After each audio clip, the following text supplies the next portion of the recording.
گەنجانی ئەمڕۆ نازانن ئێمە لەکوێ هاتوین و گەیشتوونەتە کوێ. ساڵی 1943 لە ئەستەمبۆڵ بەڕێوەبەری بەشی ناوخۆیی دیجلە بووم. ڕۆژێکیان 2 پۆلیس هاتن و ڕاپێچیان کردم بۆ بنکەی پۆلیسی ژمارەیەک. هەرکە گەیشتمە ژوورەوە 3 بۆ 5 پۆلیس و ئەفسەر بە شەق و زلە و جنێودان کەوتنە گیانم. کاتێک هۆکارەکەیم پرسی، ئەفسەرەکە پێی گوتم هەتی و خاینی کوڕی خاین، تاوانەکەی خۆت نازانیت؟ گوتم نەخێر. ئەفسەرەکە گوتی ڕادیۆ و تەیپتان نییە؟ گوتم با هەمانە. لە وەڵامدا گوتی کەوابوو سەجی کوڕی سەگ بۆچی گو دەخۆن و فیکەی کوردی لێدەن لە بەشە ناوەخۆیەکەتان لە کاتێکدا کە ئەم هەموو گۆرانە تورکیە خۆشە هەیە. ئێمە لەم مێژووەوە دێین. گەنجانی خۆشەویستی کورد و تورک.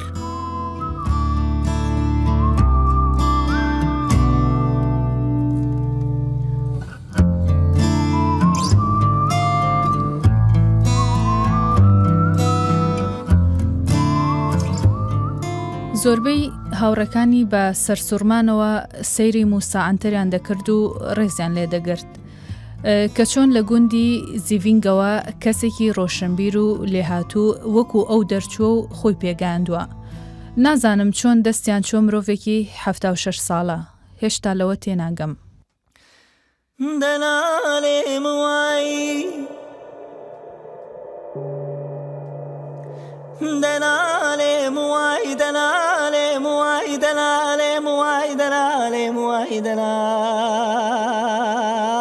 نووسەر و ڕۆژنامەوان موسا ئەنتەری تەمەن 72 ساڵ کە ماوەیەکی زۆر بوو هەرەشەی کوشتنی لێدەکرا لە شاری ئامەدخرایە بۆسەوە و کوژرا.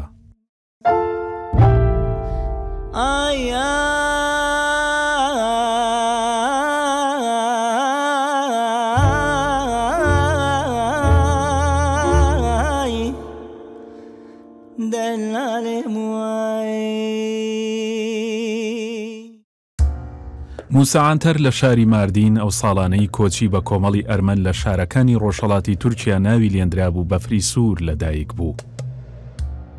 بۆ یەکەم جار لە ژیانیدا لە ساڵانی خوێندنی دواناوەندیدا کە لە شاری ئەدەنە دەیخوێند ئەزموونی چوونە زیندانی بینی. ساڵی 1938 کاتی ڕاپەڕینی دێرسیم بوو کۆمەڵێک لە قوتابیانی پۆلەکەی جنێویاندا بە هاوسەری سەید ڕەزا. موسا ئەنتەر لە وەڵامدا جنێویدا بە ئەتاتورکی سەرۆک کۆمار. 35 ڕۆژ دەست بەسەر کرا. دواتر بەهۆی ئەوەی ئەتاتورک سکاڵای لە دژی تۆمار نەکرد ئازاد کرا.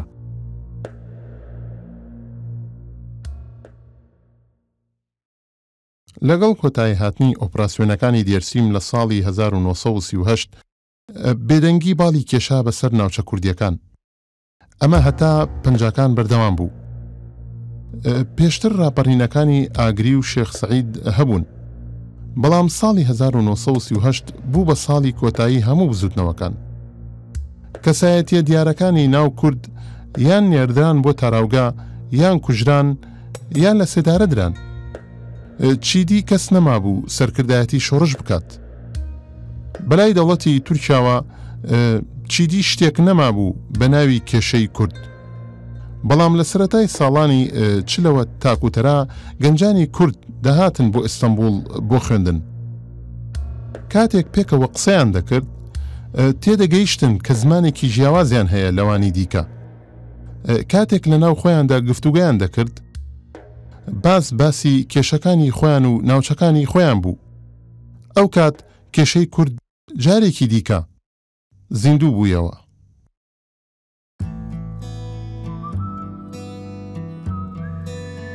موسا ئەنتەریش یەکێ بوو لەو گەنجە کوردانەی کە بۆ خوێندن هاتبوو بۆ ئیستانبول. لە کۆلیژەکانی فەلسەفە و یاسای زانکۆی ئیستانبول دەیخوێند. هاوکات بەشی ناوخۆی دیجلەی بەڕێوە دەبرد کە شوێنی کۆبوونەوەی گەنجانی کورد بوو. دواتر خۆی بەشی ناوخۆی فوراتی دامەزراند. کەسانی وەک ئەو کەم بوون کە لەلایەک کوردبوونی خۆی قبول بکات و نکۆڵی لێ نەکات، لەلایەکی دیکە لە زانکۆ بێت و کەسێکی ناسراو بێت. ئەو کاتە زانکۆی ئەستەمبوڵ گەورەترین زانکۆی تورکیا بوو. موسا ئەنتەر لەوێ دەیخوێند.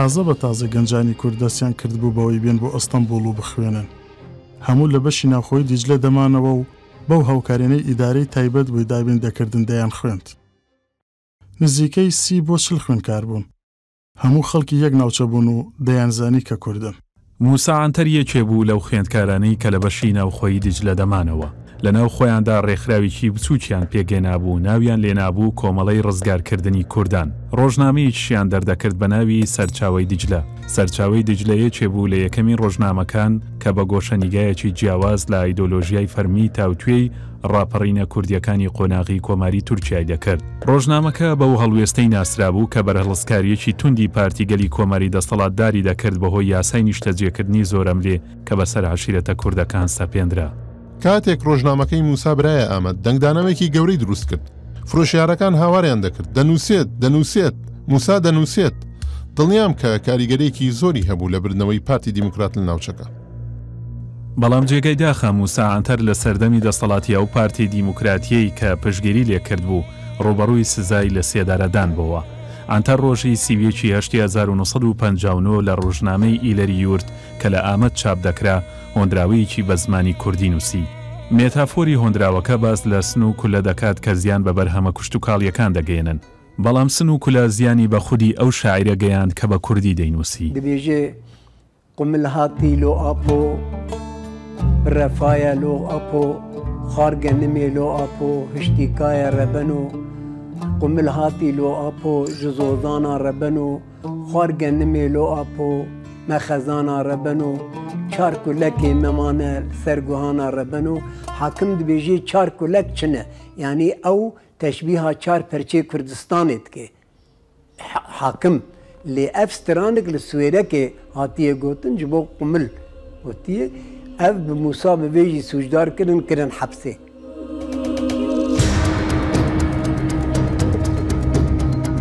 لەو کاتەدا کە دادوەر لە نێو دێرەکانی هۆندراوەکەی موسا عنتەر بە دوای مانادا دەگەڕا عێراق بە قۆناغێکی یەکلاکەرەوەدا تێدەپەڕی دوای کودەتاکەی عەبدولکەریم قاسم دەستەواژەی هاوبەشی کورد و عەرەب لە گەلانی عێراقەوە خراپ بە دەستوری کاتی وڵاتەوە هاوکات مەلا مستەفای بارزانی کە لە یەکێتی سۆڤیەتەوە گەڕابۆ بۆ عێراق و کاریگەری و هێزێکی دیاریشی هەبوو ئەم پێشاتەنە بوون بەهۆی دروستبوونی نیگەرانی لە تورکیا سیوێکی 1959 دەستگای هەواڵگری نیت راپۆرتێکی پەیوەندداری بەو بابەتە ئامادەکرد و داوای کرد کار بکرێت بۆ ڕێگەگرتن لەوەی پێشاتەکانی عێراق کاریگەری دروست بکەن لەسەر بزوتنەوەی کوردی لە ناو تورکیا راپۆرتەکەی میت پێشنیاری دەکرد 1000 کەسایەتی دیاری کورد بکوژرێن بۆ ئەم مەبەستە ئەم پێشنیارە بەهۆی ئەگەری کاردانەوەی ئەوروپا جێبەجێ نەکرا بەڵام لەبری ئەوە 50 کەسایەتی کورد دەستگیر کران و سزای لە سێدارەدانیان بۆ دەرکرا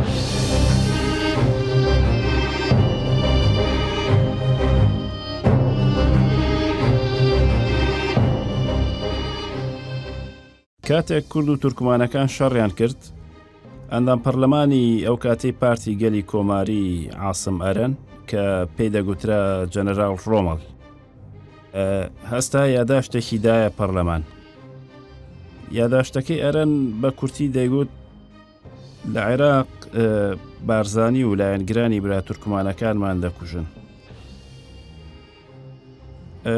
پێویستە تۆڵە بە تۆڵیان لەگەڵ بکرێت و لێرە کورد بکوژرێت وەزیری تەندروستی ئەو کاتیش پشتگیری لە پێشنیازەکەی ئەرەن کرد و گوتی کورد لە ڕووس مەترسیدارترن ڕۆژنامەی ئیلەری یۆرت لەگەڵ خوێندکاران لە زانکۆکانی ئیستانبول و ئەنقەرە ڕەخنەی توندیان لەم هەوڵانە گرت و ناڕەزاییان دەربڕی تەلەگرافی ناڕەزایی دەهات بۆ ڕۆژنامەکەمان ئیلەریۆرت بە تورکی واتە نیشتیمانی پێشکەوتوو جا موسا قسەی نەستەقی زۆر بوو گوتی ماشەڵە لەم نیشتیمانە پێشکەوتووە نیشتیمانی پێشکەوتووی چی؟ ڕۆژنامەیەکی داماوە دادگاییەکانی 49 لێدوانەکانی عاسم ئەرەن و وەزیری تەندروستی بوونە هۆکاری دروستبوونی ناڕەزایی و لە ئەنجامی ئەوە بزوتنەوەی 49 دەستی پێکرد.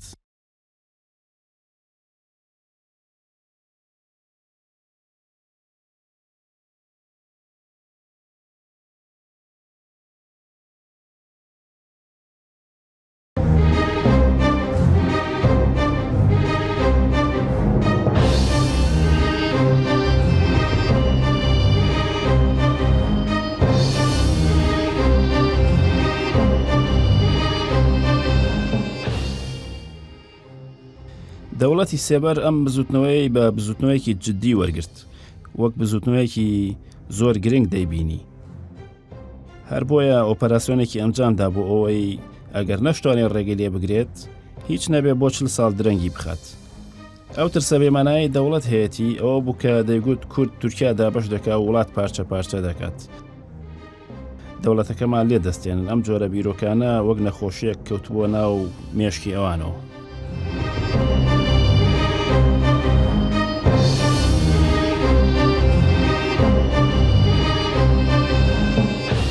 لە حەڤدەی کانونی دووەمی 1959 گروپێکی 50 کەسی کە زۆربیان خوێندکاری گەنجی زانکۆ بوون دەستگیر کران و لە بەندیخانەی سەربازی ئیستانبۆڵ بەندکران. لە نێوانیاندا خوێندکاری بەشی یاسا ئەمین باتوهان بەرگەی زیندانی نەگرت و گیانی لەدەستدا.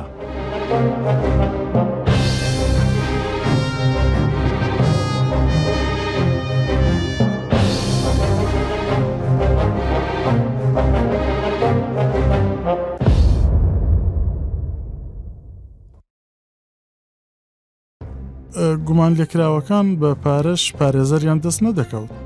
هیچ پارێزەرێک ئامادە نەبوو داکۆکی لە بنکراوە کوردەکان بکات. بیرم دێت دوجار دوو هاوڕێمان کە یەکێکیان کاک شەوکەت بوو لەگەڵ کەسێکی دیکە پارێزەرێکیان گرت. پارەی پارێزەرەکەشیان دابوو. لە دادگا پارێزەرەکە گوتی ئەمانە تورکی کوڕی تورکن، چۆن ئاوا و مامەڵەیان لەگەڵدا دەکەن؟ ئەوانەش خەڵکی ئاسیانیەوە ڕاستن، تورکن. هەرچەندە هاوڕێکەمان پارەشیان دابوو بە پارێزەرەکە، بەڵام وەکالەتەکەیان لەو پارێزەرە سندەوە.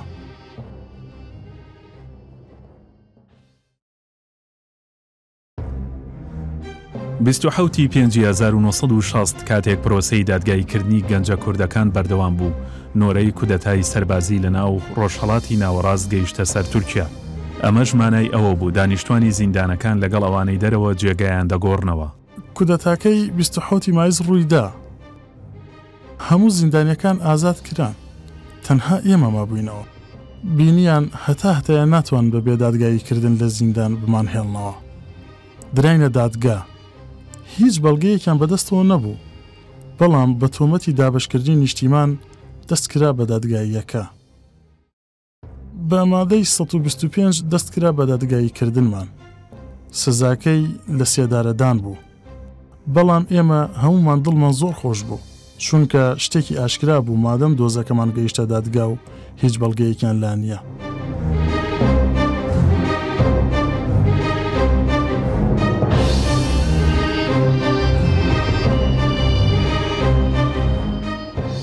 دادگایەکە ئەنجامی نابێت.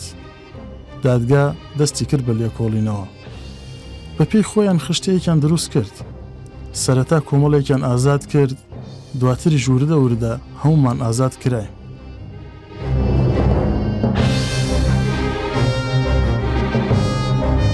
موسا ئەنتەر دوای ساڵ و نیوەیەک لە زیندان ئازاد بوو، بەڵام زۆری پێنەچوو.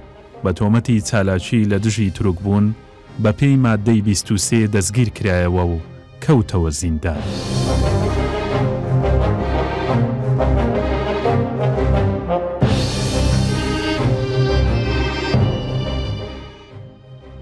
تەمەنم 9 ساڵ بوو، قەت بیرم ناچێتەوە. ئەم وێنەیە هەمیشە لە بەرچاومە. لە ڕۆژنامەکاندا خوێنمەوە موسا ئەنتەر و هاوڕێکانی کە ژمارەیان 49 کەس بوو لە سێدارە دەدرێن. من منداڵێکی 9 ساڵان بووم.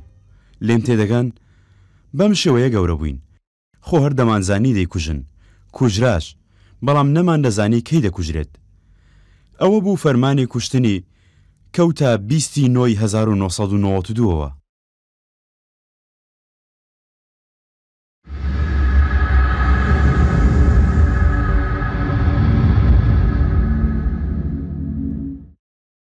هەر کاتێک دەستی بەکارێک دەکرد لە پڕ دەدبینی دەستگیر کراوە. هیچ نەبێ 6 مانگ بۆ ساڵێک لە زینداندا دەبوو. بە بەردەوامی ڕێگر بوون لە بەردەم کارکردنی. دانگرت و بۆ دادگایکردن دانبردە ئەنقەرە. قەت ژیانێکی ئارامان نەبوو. منداڵەکانمان لیان دەپرسیم باوکمان لەکوێیە؟ بۆ ڕۆشتوو ناگەڕێتەوە؟ بۆ نامەمان بۆ نانووسێت منیش دەچوم خۆم بە ناوی ئەوەوە نامەم دەنووسی و دەمخستە پشتی دەرگاکەوە منداڵەکان بەخۆشیەوە دایانهێنا و دایانگوت دایە بابمان نامی بۆ ناردوین منیشدا دەنیشتم و ئەو نامەیەم دەخوێندەوە زۆر باش بیرم دێت 1963 بوو بیرم دێت لەبەر ئەوەی خۆم دەرگاکەم کردەوە نزیک کاژێر 5:30 بۆ 6 بەیانی بوو دەرگاکەم کردەوە 2 کەس هاتنە ژوورەوە هەواڵی باوکمیان پرسی باوکم هەستا لە خەو پێی گوتم دیجلە تۆ بچۆرە ژوورەوە دەرگاکەم داخست هاتن ناوماڵەکە گەڕان دواتر دایکم چوو بۆ سەرکار خوشک و براکەشم لە ماڵ نەبوون باوکمیان سواری جێبێک کرد و بردیان بە تەنها مامەوە مرۆڤ ئەمانەی قەت لەبیر ناچێتەوە قورسە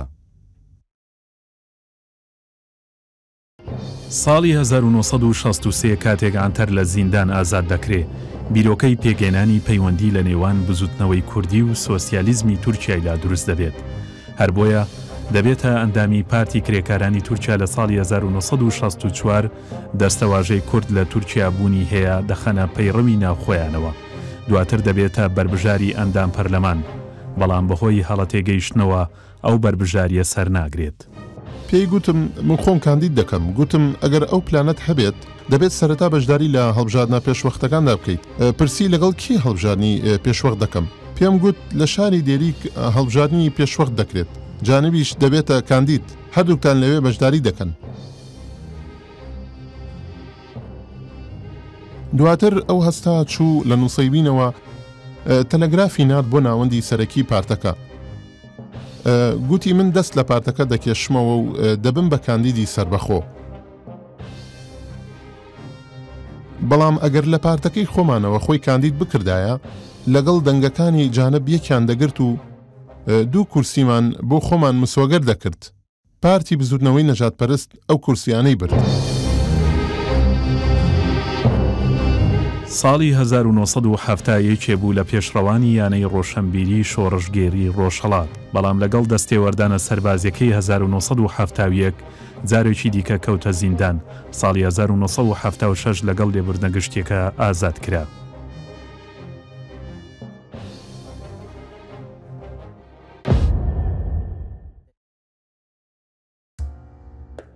کاک موسا لە 2 دادگای جیاواز دادگایی دەکرا من تەنها 1 دادگایم هەبوو ئەویش لەسەر نووسینەکانم و قسەکانم و کتێبەکانم بوو ئەو قسانەی کە لە زانکۆکان کردبووم بەڵام کاک موسا هەم لە دۆسیەی یانەی ڕۆشنبیری شۆڕژگێڕی ڕۆژهەڵات ناوی هەبوو هەم لە دۆسیەی پارتی دیموکراتی کوردستانی تورکیاشا بە هەمان شێوە ناوی هەبوو لە چوارچێوەی هەردوو لێکۆڵینەوەکەدا دادگایی دەکرا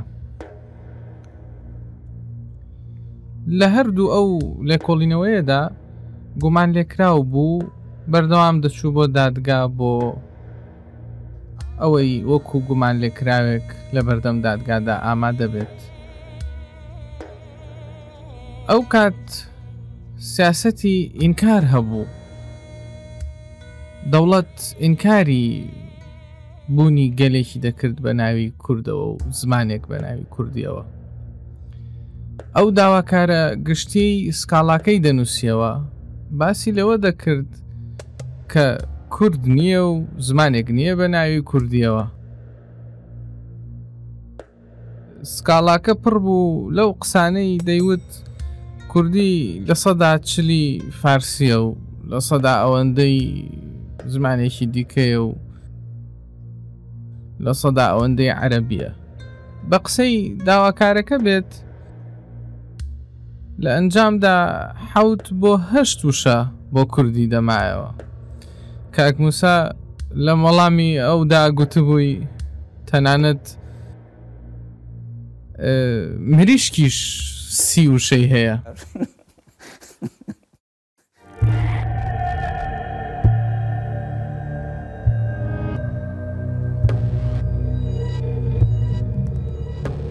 Aynı Kur'an'ın sureleriyle namaz kılıyoruz. O halde ayrılık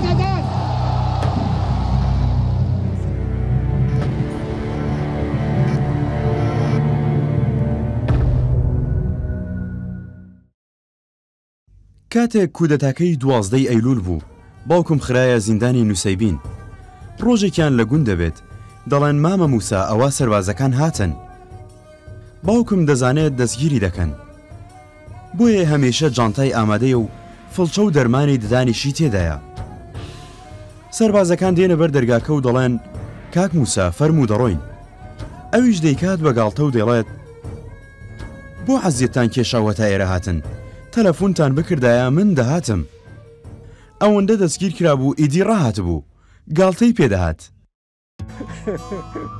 تاوانبارکردنی موسا عنتەر کە 11 ساڵی تەمەنی لە زینداندا بەسەر برد هەرگیز گۆڕانی بەسەر نەدەهات تەنها تۆمەتێک کە دەخرایە پاڵی کوردایەتی و جیاخوازی بوو بەڵام تەنها ئامانجی ئەو کۆتایی هێنان بوو بەو ئینکاریکردنەی بوونی کورد ئەو دەیویست کللتوری کوردی بپارێزرێت و بگوێزرێتەوە بۆ نەوەکانی داهاتوو موسا عنتەر نەتەوەیەکی سربەخۆ بوو عنتەر خاوەنی ئایدۆلۆژیایەکی بەرچاو نەبوو ناتوانانی پێی بڵێیت چەپڕەوێکی مارکسی بوو ناتوانیت بڵێیت پشگیری لە سیستمی دەرەبەگایەتی دەکرد یان لەگەڵ کاپیتالیزم بوو ئەو کام پارت نزیک بووە لەوەی ڕێز لە مافی کوردان بگرێت لەگەڵ ئەوان دەبوو بۆ نمونە پارتی گەلی کۆماری نوکۆڵی لەبوونی کورد دەکرد ئەو دژایەتی ئەو پارتەی دەکرد پارتی دیموکرات کوردەکانی دەستگیر دەکرد جایەتی ئەوانیشی دەکرد بەڵام بۆ نمونە پارتی کرێکارانی تورکیا باسی کوردی دەکرد و لە کۆنگرەیدا بوونی کوردی قبول کرد دەیگوت پشگیری ئەم پارتە دەکەم ئایدۆلۆژیای عنتەر بەم جۆرە بوو نەتەوەیی بوو موسا عنتەر خاوەنی ئایدۆلۆژیایەکی بەرچاو نەبوو ئایدۆلۆژیای موسا شتێکی لەو جۆرە بوو ئایدۆلۆژیایەکی سیاسی کە نەتەوە پەروەری خست بووە پێشەوە بۆ کورد چ باش بووایە عنتەر پەیڕەوی دەکرد موسا عنتەر پێداگیری لە نەتەوە پەروەری کولتوری دەکرد واتە داخوازی دابەشکردنی دەوڵەت و دروستکردنی دەوڵەتێکی سربەخۆ لە ئامانجەکانی موسا عنتەردا نەبوو قەت خواستی جیابوونەوە و پارچەکردنی وڵات لە دڵمدا نەبووە قەت نەمویستووە تورک و کورد لە یەک جیا بکەمەوە پێکەوە ژیانمان دەوێت بەڵام بە مافی یەکسان ئێمە کوردین خۆ ناکرێت نکۆڵی لە ناسنامەی خۆمان و هەستی میلیمان بکەین باز لە تیۆرێک دەکەین شتێکە کە بوونی نییە مافی مرۆڤ نییە ئەگەر باسی دیموکراسی بکەی لە تورکیا دیموکراسی نییە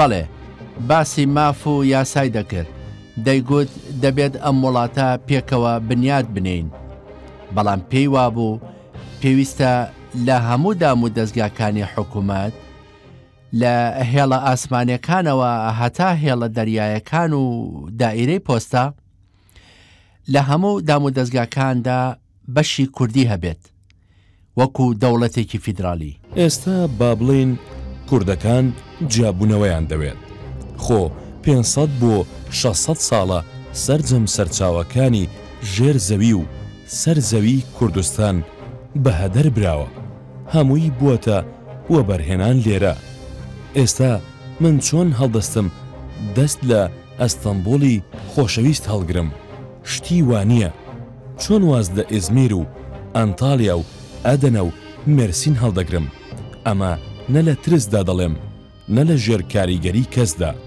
کوردان نانەوێت لە تورکان جیا ببنەوە من ئەمە دەنووسم دەڵێم ئێمە جیاخواز نین کەچی بە بیانووی ئەو نووسینەوە دەمدەن بە دادگا بە تۆمەتی جیاخوازی موسا عنتەر کە هەمیشە وشەی بە هۆکارێکی بەهێزتر لە چەک دەزانی بۆ خەباتی ڕزگاری خوازی گەلی کورد لە سەرەتای نەوەتەکان پشگیری کرد لە دامەزراندنی پارتی ڕەنجی گەل هاوکات یەکێ بوو لە دامەزرێنەرانی ناوەندی کللتوری میزۆپۆتامیا و ئینستیتیوتی کورد لە ئیستانبول کردنەوەی ئینستیتیوتی کورد شکۆیەکی گەورەیە من دەمەوێت ئەم شکۆیە بدەم بە پیاوی گەورەی قەڵەم و ڕۆشنبیری عیسمەت شەریفخانلی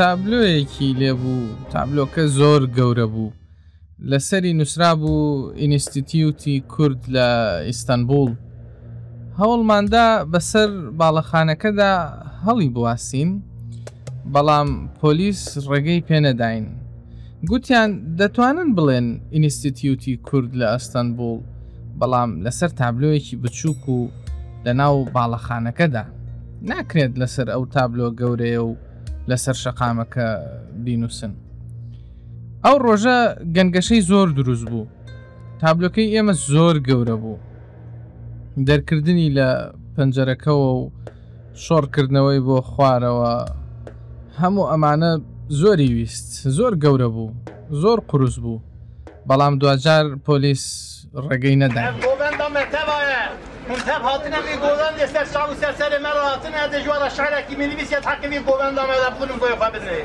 يا رب شكر أبروج مادي دوز شان أدوج من بفادي دوزا ولات ليبون خدينا وروز وسر سلامية بيشك سير رزامة موسى كردستان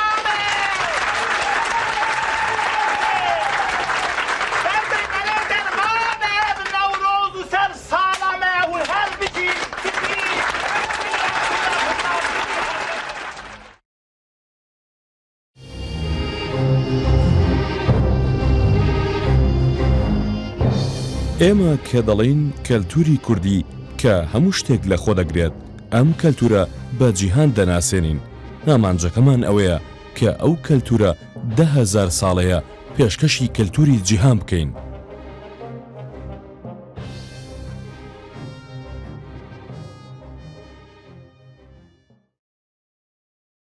هەر کاتێک دەهات بۆ پەیمانگای کورد قاتی گرانتوالێت و کراسی حەریری لەبەردەکرد پاپیۆنیشی لەمل دەکرد موسا ئەنتەر وەکو کوردێکی ئەریستۆکرات بوو لایانی ئەدەبی و نووسەری و فەلسەفی هەبوو هاوکات خۆشمەشرەب بوو کەسایەتێکی فراوانی هەبوو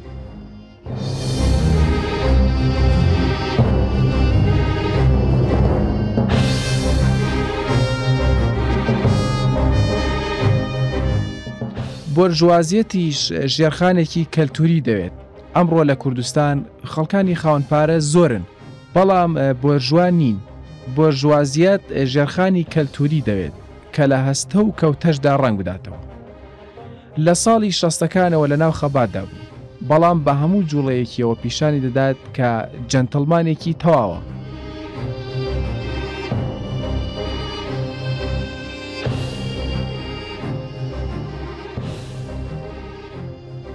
کوردەکان خاوەنی ڕۆشنبیری ئەوهاشن باش دەزانم هەتا زۆر گرنگی دەدا بە پەیمانگای کورد دەیخواست زۆربەی کاتەکانی لێوێ بەسەر بەرێت ئێمە پێمان دەگوت مانەوەت بە تەنها لێرە مەترسیدارە هەڕەشەی بۆ دەهات لە ڕێگەی تەلەفۆنەوە ئەو بەخۆشی وای دەگوت تەلەفۆن دێ هەم بۆ ماڵەوە هەم بۆ پەیمانگاش و هەڕەشەی لێ دەکەن ئەو جۆرە هەڕەشانە بۆ ئێمەش دەهات بەڵام ئەو دڵ و گیانی خۆی دا بۆ دەست پەیمانگای کورد برای من برای خۆشەویستم ئێمە ئامادەین سەرمان لە پێناو ئەو دۆزەدا بەخت بکەین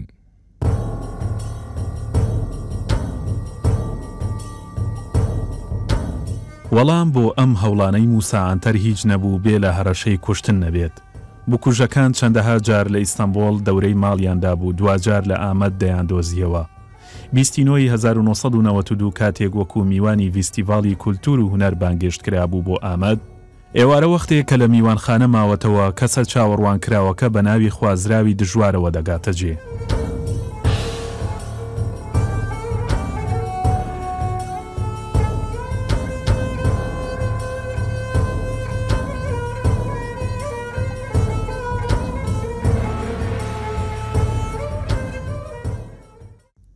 لە ژووری پێشوازی میوانخانەکە دانیشت بووین ئەو کەسەی کە دەیانگوت ناوی حەمیدە هات هیچ قسەی نەدەکرد کارمەندی پرزگەکە هات و گوتی ئەو کەسەی چاوەڕێی بوون گەیشت ئەویش گوتی باشە ئەو کات ئامەد بە شەواندا چۆل و هۆڵ بوو.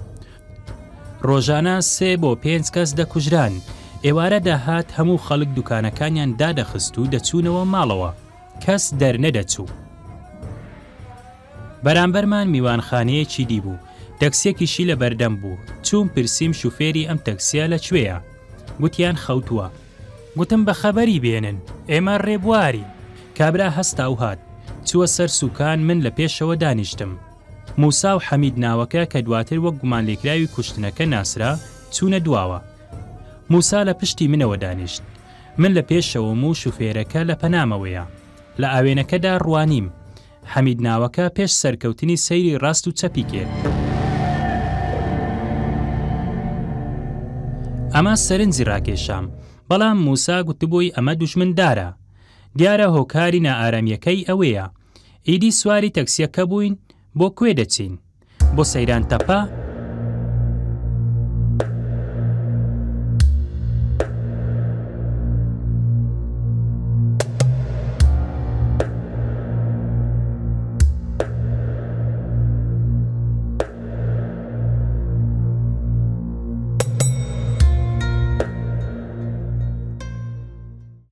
هۆکاری نائارامی و شپرزەیەکەی ئەوە بوو.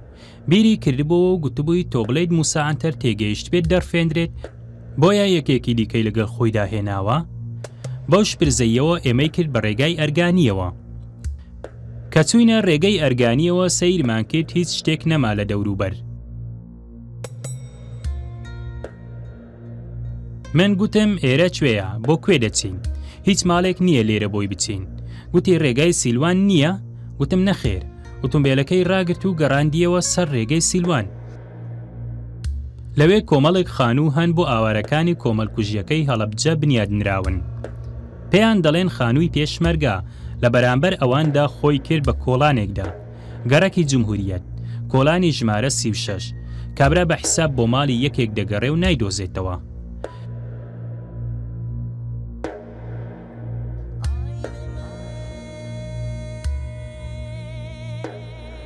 لە هەر کەسێکی دەپرسی دەیگوت ماڵی لەم جۆرە لەم ناوە نییە. لە ڕاستیدا بە دوای شوێنێکی گونجاودا دەگەڕا بۆ کوشتنمان، بەڵام ئێمە ئەمەمان نەدەزانی.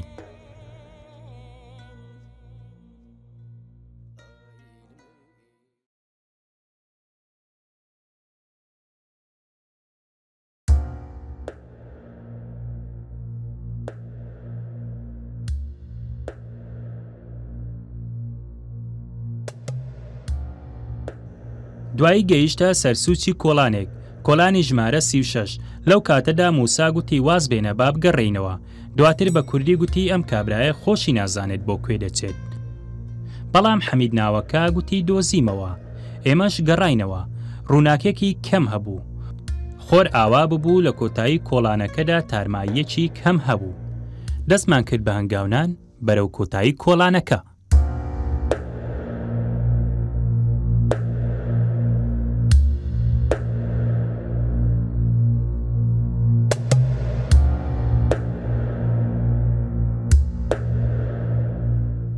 لەو کاتەدا موسا پێیگوتم ئەمانە کۆمەڵێک دانپێدانەری ڕاستگۆن، دەیانەوێت لەگەڵ پەکەکە ئاشت ببنەوە. لەو کاتەدا من تێگەیشتم کە خراوینەتە تەڵەوە، بەڵام تازە نەمان دەتوانی بگەڕێینەوە. من توانام هەبوو ڕابکەم، بەڵام چۆن موسا جێدەهێڵم؟ تاکە چارەیەکمان هەبوو، دەبوایە ملمان بۆ قەدەر کەچ بکەین و هەنگاو بنین بەرەو مەرگ. هەرواشمان کرد. من بانگی حەمیدی بکوژم کرد، ئەو ماڵەی بۆی دەچوون ئێرەیە. گوتی بەڵێ و یەکسەر دەستی برد چەکەکەی دەرهێنا. 13 فیشەکی پێوەناین. موسا کەوت بە زەویدا. من هەوڵم دا ڕاکەم، بەڵام نەمتوانی. بریندار بووم. منیش کەوتم. کەویستم هەڵسمەوە فیشەکێکی دیکەی پێوەنام. بەرپشتم کەوت و کەوتمەوە.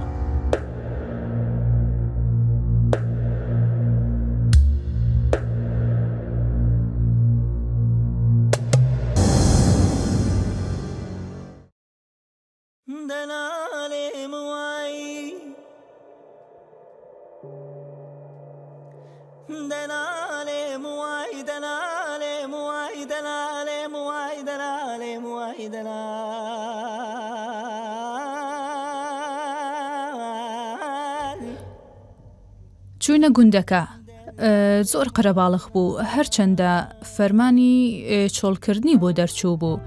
4 ڕۆژ لە ناو گۆڕستانەکەماینەوە و خەڵکی هاتن هەمویان سەرخۆشیان لێکردین. ئێمە گەیشتینە ئامەد ڕۆژی دووشەممە کەوتینە ڕێ سێشەممە لە ئامەد بووین. تەنانەت ئەوەشیان پێی ڕەوانە بینین باوکمان ببینین. من کێ عەفوو بکەمیدی؟ ئەمە مافێکی ئینسانیە. خۆ هەموو نەخۆشخانەکان ساردکردەوەیان تێدایە. چیتیا بوو بە خاکیان نەسپاردایە هەتا ئێمە دەگەین. من سێشەممە لە ئامەد بووم.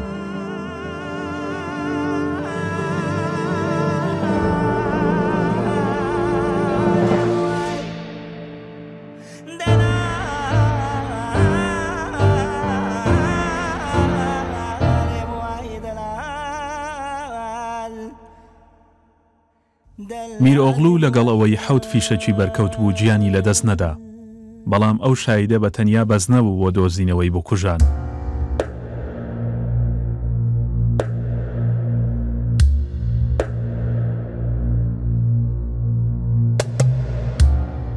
دژواری بکوژ و ئەوانەی پشت ئەویش خۆیان شاردبەوە.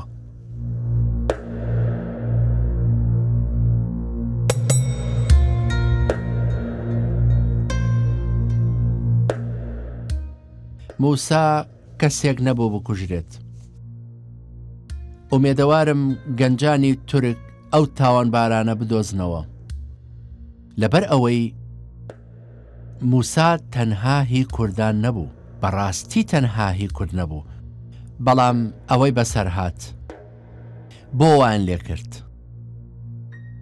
زۆر سوپاستانەکەم.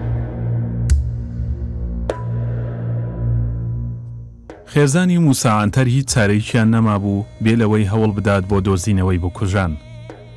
تەنانەت لەو پێناوەدا ڕەشان عەنتەری کچی موسا عەنتەر ساڵی 2005 چاوی بە عەبدولقادر ئایگان کەوت. چاوپێکەوتنێکی قورس بوو چونکە ئایگان بەشدار بوو لە پلاندا ڕێژی کوشتنی موسا عەنتەر.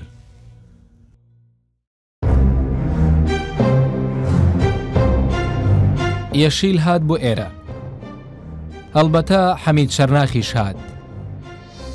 یەشیل و مستەفا دەنیس چوونە سەر پردەکەی ڕێگەی سیلوان. منیشیاندا بە هۆگر. پێیان گوتین ئەگەر پۆلیس هات ناسنامەی فەرمی ژیتەم پیشان بدەن، ئیدی هیچیان پێ ناکرێت. فەرمانی کوشتنەکە درابوو بە هۆگر. ئێمەش چاوەڕێ بووین کاتێکی زۆر تێپەڕی. گوتمان پێدەچێت شتێک بوو بێت با بڕۆین. دوایی لە لاسلکێکەوە دەنگ هات. گوتیان ئێکس ئەمە مانای ئەوەیە کە کوژرا. هۆگر هات و گوتی چیت کرد؟ ئەویش گوتی ناچار بووم تەقیان لێ بکەم، گومانیان کردبوو.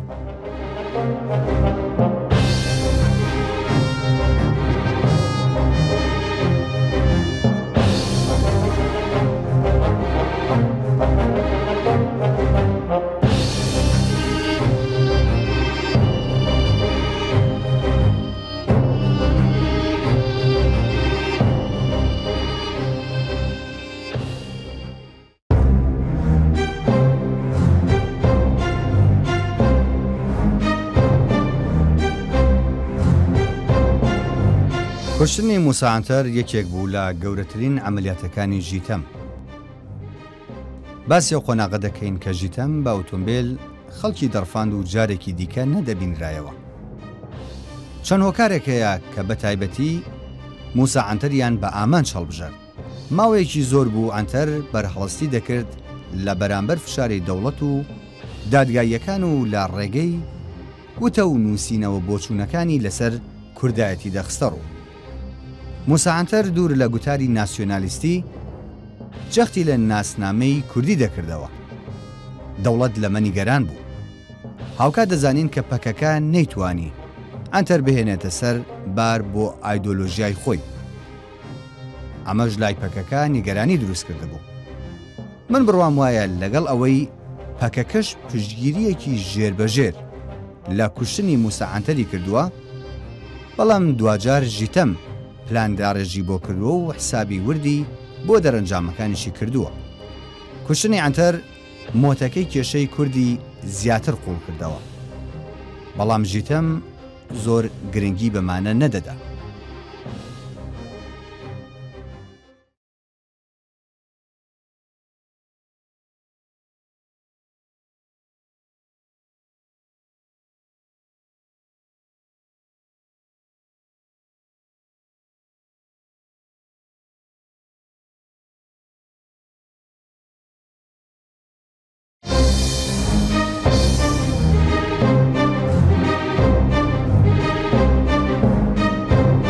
بینیم ڕوو دەکەنە بیرمەندان دەستیان کرد بە کوشتنی مرۆڤە واقعبینەکان نەک چەکداران.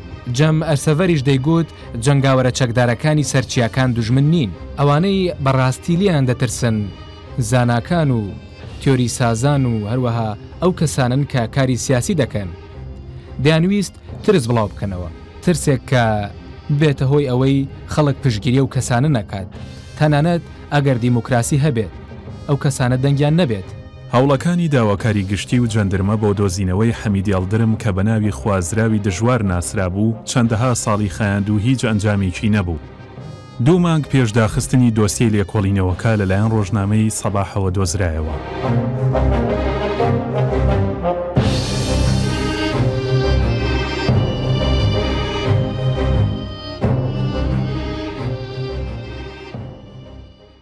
لە ساڵانی 90ەکاندا بە دوای کوشتنی ئەنتەردا نەمان دەتوانین ئەمە بکەین، بەتایبەتیش لە ڕۆژهەڵاتی تورکیا نەدەکرا. تەنانەت ئەگەر بمان کردایە هیچ کاناڵێکی میدیاییمان دەست نەدەکەوت بۆ بڵاوکردنەوەی هەواڵەکە. لە 1996دا کەس نەیدەتوانی هیچ بنووسێت.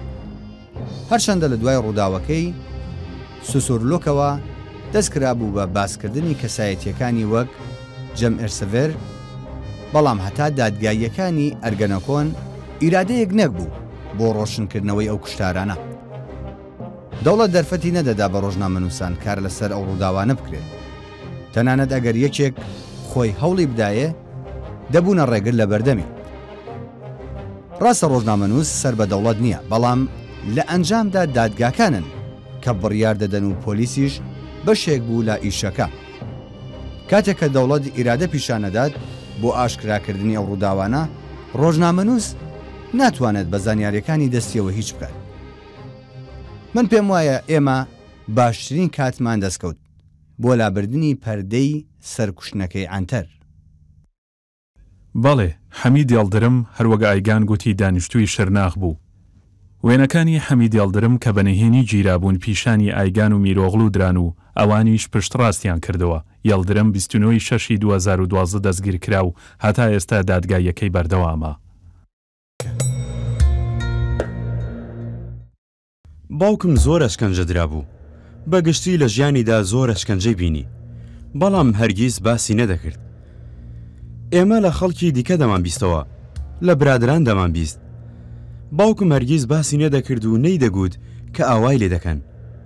لەبەرەوەی باوەڕی بە شتێک هەبوو، بەردەوام دەیگوت ئەوە ڕاستی منە و دەبێ ڕوبەڕووی ستەم بمەوە، ئەوەش ستەمە. باش دەیزانی ئەگەر گلەیی بکات پێی دەڵێن مادەم وایە مەیکە. ئەوە فەلسەفەکەی بوو، کەسێکی ئایدیالیست بوو. باوکم دەیگوت ئەمە باوەڕی منە، ئەوان چیان لە دەست دێت با بیکەن، بەم شێوەیە ژیە.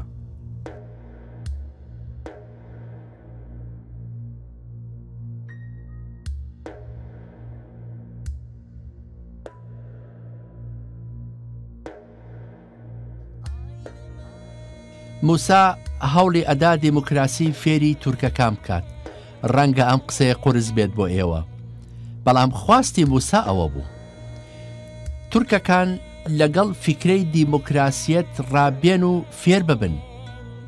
موسا دەیگوت دیموکراسیەت بۆین باغ نییە لە مل بکرێت، یان دیموکراسیەت ئەوە نییە ژنێک سواری ئۆتۆمبیل ببێت و بچێت بۆ کۆکچە ئەدا.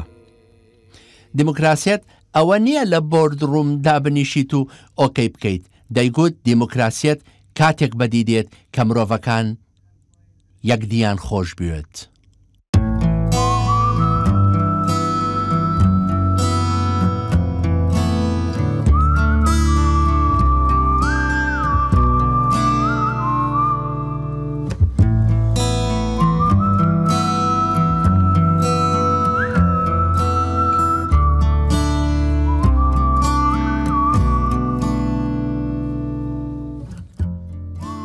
زۆر کەسێکی قسە خۆش بوو، گەرم و گوڕ بوو.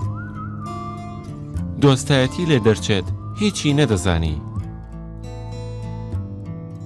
لێوان لێو بوو پڕ بوو لە خۆشەویستی ئینسان، بێهۆ کوشتیان.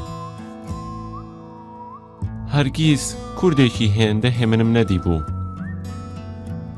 ئەو وەکو من تووڕە نەبوو. من زۆر تووڕەم. من لەم دەوڵەتە نابورم. جەلاد نیوە شەوێک لە خەو هەستا، گوتی خودایە ئەمە چما تەڵێکی سەختە، هەتا لێیان دەکوشم، ئەوان زۆرتر دەبن و من دەپوکێمەوە.